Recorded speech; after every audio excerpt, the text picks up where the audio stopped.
خاتون کے لیے لیزر کے ذریعے بالوں کا تلف کرنا کیا جائز ہے؟ جی مفتی صاحب جواب دیجیے گا۔ بسم اللہ الرحمن الرحیم۔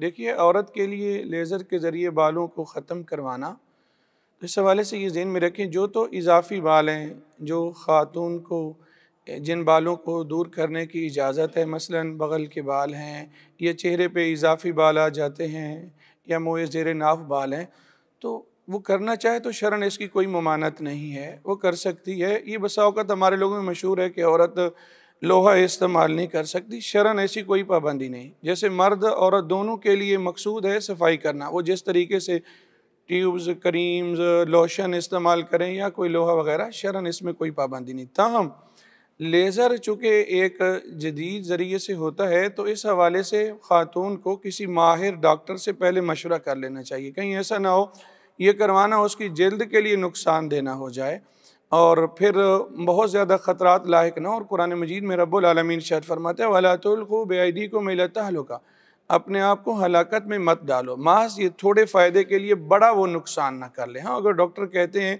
کہ آپ کے لیے یہ کرانا کوئی دوسری تکلیف کا باعث نہیں ہوگا تو شرعاً اس کی اجازت ہے۔ تاہم جن بالوں کی اجازت نہیں ہے، مثلاً بسا اوقات خواتین پر لکیں کرواتی ہیں اتنے زیادہ کہ بالکل ایک دھار سی رہ جاتی ہے، تو وہ صاف ظاہر ہے وہ نہ لیزر کے ذریعے اس کی اجازت ہوگی نہ دوسری صورت میں۔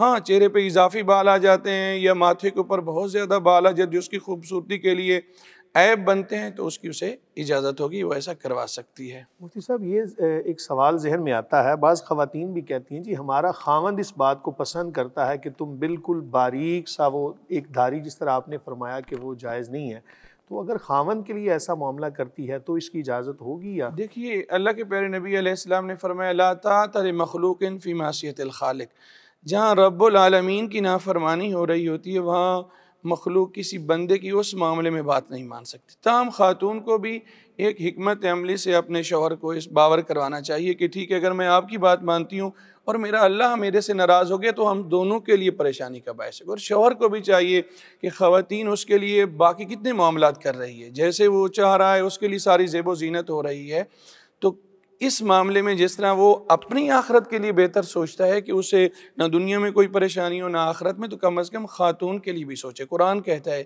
یا ایھا الذین آمنوا قوا انفسکم واہلیکم نارا، اے لوگو خود بھی جہنم سے بچو اور اپنے گھر والوں کو بھی جہنم سے بچاؤ۔ تو شوہر تو نگران ہے، اسے تو اس کی حفاظت کرنی ہے، تو شوہر اس سے اس طرح کی ڈیمانڈیں نہ کرے کہ محض ایک تھوڑے سے فائدے کے لیے دنیاوی عورت کو مشکلات میں ڈالے، اور پھر جب ہم اللہ اور اس کے رسول کی نافرمانی کرتے ہیں تو اس میں پھر خوشیاں نہیں آتی، پریشانیاں ہی ہوتی ہیں۔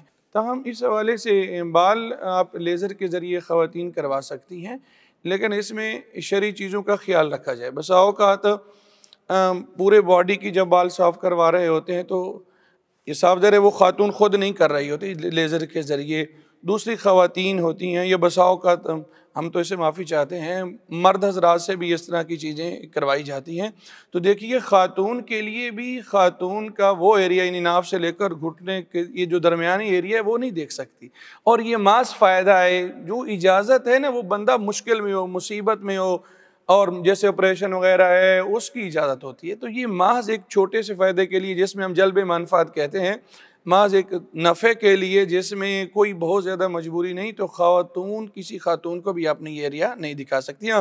اس کے علاوہ اگر بال ہیں وہ خاتون سے کروانا چاہے تو شرعاً اس کی اجازت ہے۔ تاہم باقی بالوں کے لیے چہرہ ہے یا سینہ وغیرہ ہے یا گردن کے بال وغیرہ ہیں، اس کے لیے بھی مرد حضرات کے پاس وہ جا سکتی نہیں ہے۔ جزاک اللہ، شکریہ، بہت شکریہ مفتیان کرام کا، جن احباب نے ہمیں وقت دیا، جو ہمارا پروگرام سن رہے ہیں، تمام کو اللہ تعالیٰ ڈھیروں ڈھیر برکتیں عطا فرمائے، جزائے خیر عطا فرمائے۔ اللہ تعالیٰ سے دعا بھی کرتے ہیں کہ اللہ تعالیٰ ہمارے اس پروگرام کو اپنی بارگاہ میں قبول و منظور فرمائے، اور ان تمام چیزوں کو ہم سب کے لیے، جو دیکھنے والے ہیں، جو سننے والے ہیں، جو پروگرام کا انعقاد کرنے والے ہیں، اللہ تعالیٰ ان تمام معاملات کو ہم سب کے لیے توشہ آخرت بنا دے اور اپنی بارگاہ میں قبول فرمائے۔ ہمارے پاس وقت ختم ہو چکا، انشاءاللہ پھر کسی دن کسی اور جامعہ کا یا جامعہ نعیمیہ کا پھر انشاءاللہ وزٹ کریں گے، اسی طرح علماء کرام سے ہم استفادہ کریں گے۔ اللہ تعالیٰ ہم سب کی خطاؤں کو معاف فرمائے، اپنی بارگاہ میں قبول و منظور فرمائے۔ واضح رہے کہ ہمارے اس پروگرام کے اندر تشریف لائے جناب محترم قاری محمد رفیق نقشبندی صاحب، جو کہ صدر مدرس ہیں شعبہ تجوید و قرات جامعہ نعیمیہ کے، انہوں نے تلاوت فرمائی۔ آج ہم نے تفسیر اس لیے بیان نہیں کی، انشاءاللہ پھر کسی پروگرام میں اس کو شامل کریں گے وقت کی قلت کے پیش نظر۔